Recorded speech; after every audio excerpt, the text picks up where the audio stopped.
What's up, B fam, and welcome to another episode of Be Free and Multiply, where I share my journey and also some things that I've learned in my life to help you guys become free as I become free, and things that I have became free from. Hello. Anywho, what's up, y'all? It's been a minute. Your girl has been sick, okay? Working with pre-K kids. Listen, my body, my immune system is like, girl, what is happening? All of these bacterias. Okay? So listen, so now I am a lot better. I still have some coughing. I still have some sinus issues.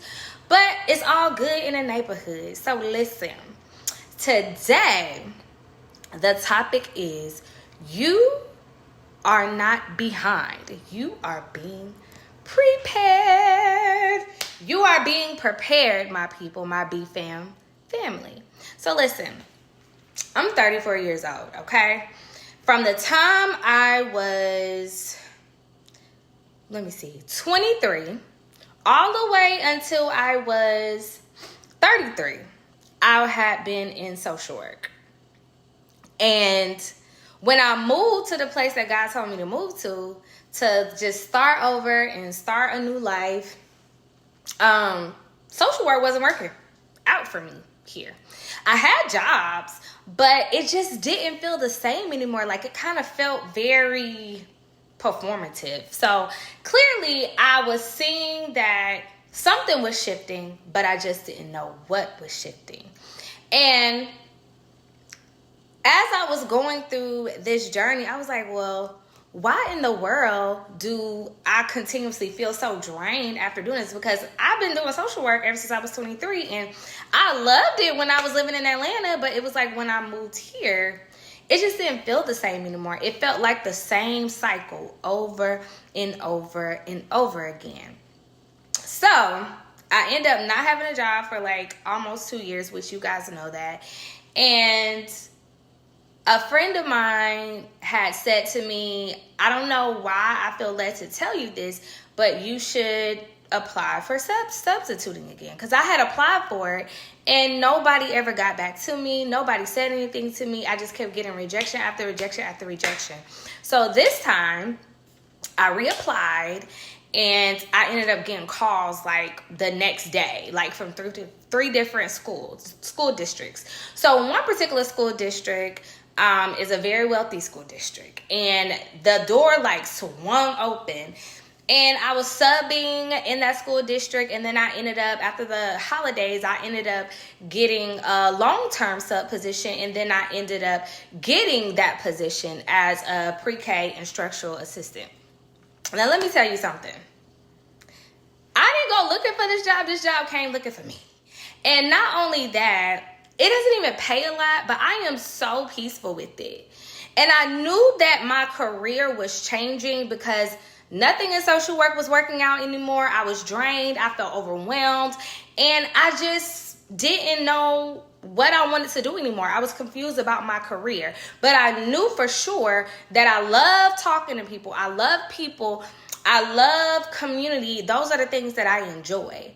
So when the career was changing or whatever, like, I'm starting at ground zero. So meaning that, you know, when you get your first job after you get your bachelor's and you at entry level and they pay you entry level, I'm getting paid entry level. So what this is teaching me is this.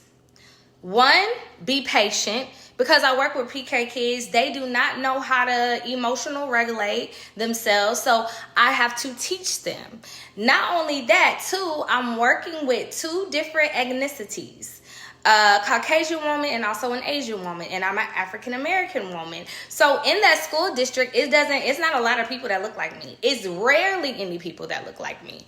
So I'm setting an example of what us as Black African American women are. You know, we are labeled as aggressive and we're hard to work with, but it's teaching me how to team build with people that don't look like me.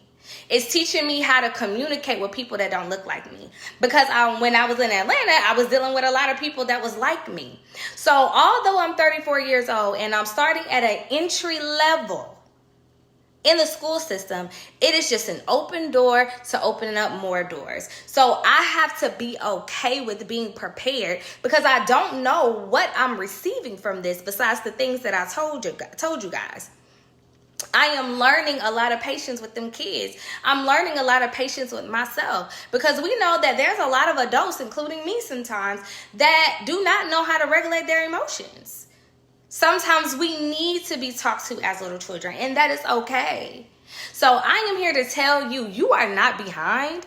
You are being prepared. So no matter if you're starting over at 34, no matter if you're starting over at 50, no matter if you're doing a new career or you just quit your job and you just decided to go off and do your own thing, you are not behind. You are right on time because I promise you, even if you were behind, the doors would not open until it was time for them to open. So that door was open for me for a reason.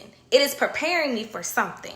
So instead of looking at how much they paying you, how much they not paying you, what you tired of with this job, it's very important to look at, okay, how can I use this for my future seasons? And the Bible verse that I want to leave you guys with is Proverbs 3:5, and it reads, "Trust in the Lord with all your heart and do not lean on your own understanding." So when we're trusting God with all of our heart and we're not leaning on our own understanding, we have the power to understand that He's going to direct our path. Like, it's going in the direction that He wants us to go. So I challenge you guys to think about how this season or this job or this relationship or this conflict or whatever you're going through, how is it preparing you for your next? Bye.